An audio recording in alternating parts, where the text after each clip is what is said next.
Hello दोस्तों, स्वागत है आपका हमारे इस यूट्यूब चैनल ऑल एजुकेशन में। जी हाँ दोस्तों, आज हम बात करेंगे कक्षा 6 मंजरी का हिंदी जो आपका आता है मंजरी में पाठ 1, जिसका नाम है चीर महान।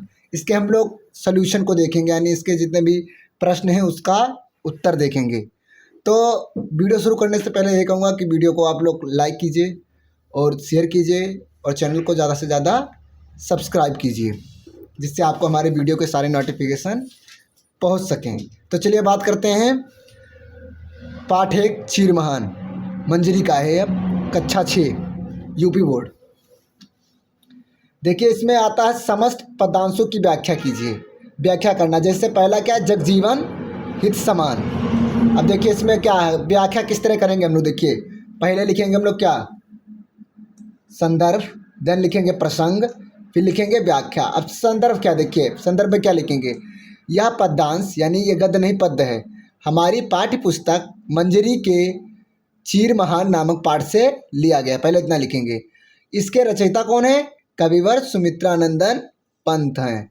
अब प्रसंग में देखिए क्या लिखेंगे। प्रसंग यानी बहुत छोटा सा इसका एक सारांश देना।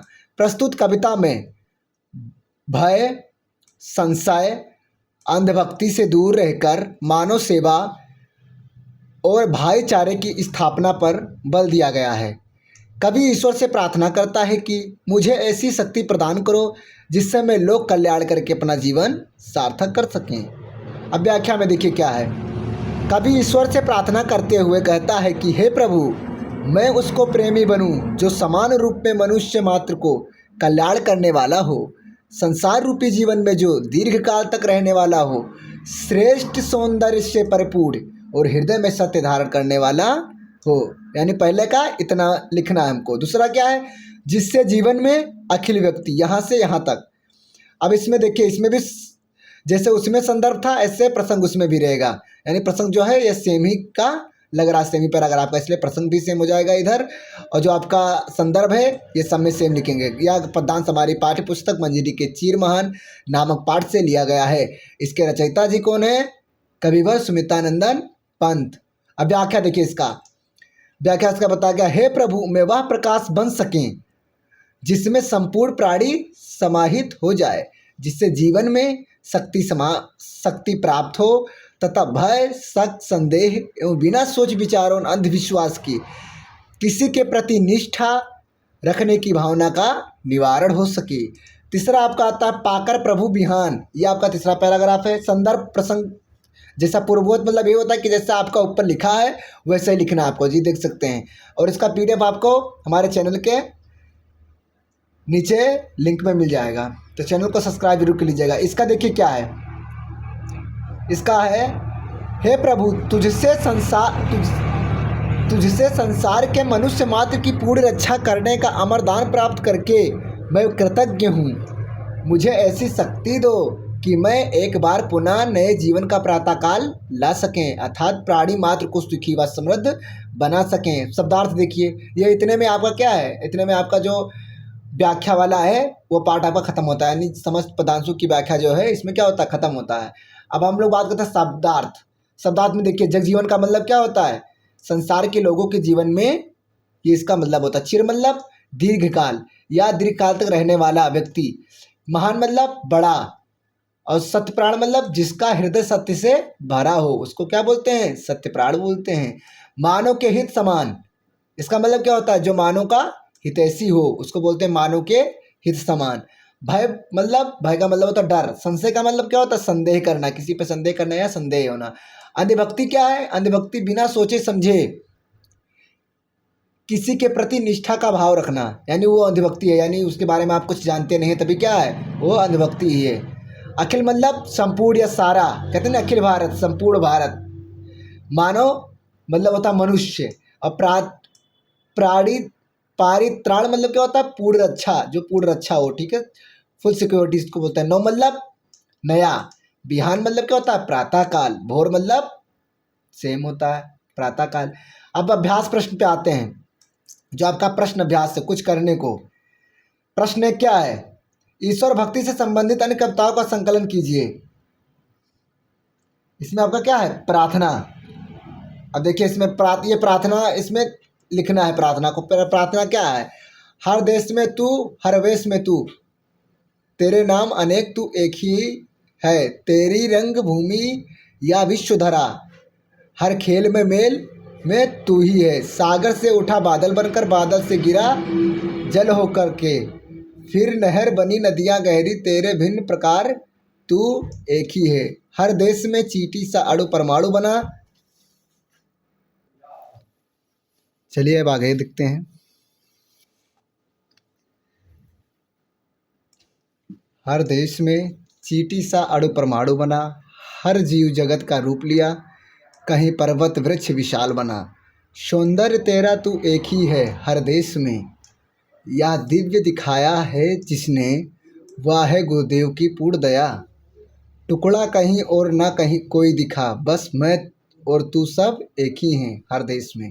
यहाँ पे क्या था, क्वेश्चन में पूछा गया था कि ईश्वर भक्ति से संबंधित अन्य कविताओं का संकलन कीजिए, यानी कोई प्रार्थना लिखिए जो ईश्वर से संबंधित हो। तो ये प्रार्थना आपका दिया गया है। अब नेक्स्ट क्वेश्चन देखते हैं। प्रश्न पहला, विचार और कल्पना में, ये आपका है पूरा, आपका किताब से सेम टू सेम है, समझो। आंसर मैं बता रहा हूँ आपको, सो लिखते जाइएगा। प्रश्न है, संसार में मानव कल्याण के लिए कौन से उपाय किए जा सकते हैं? अपना विचार व्यक्त कीजिए।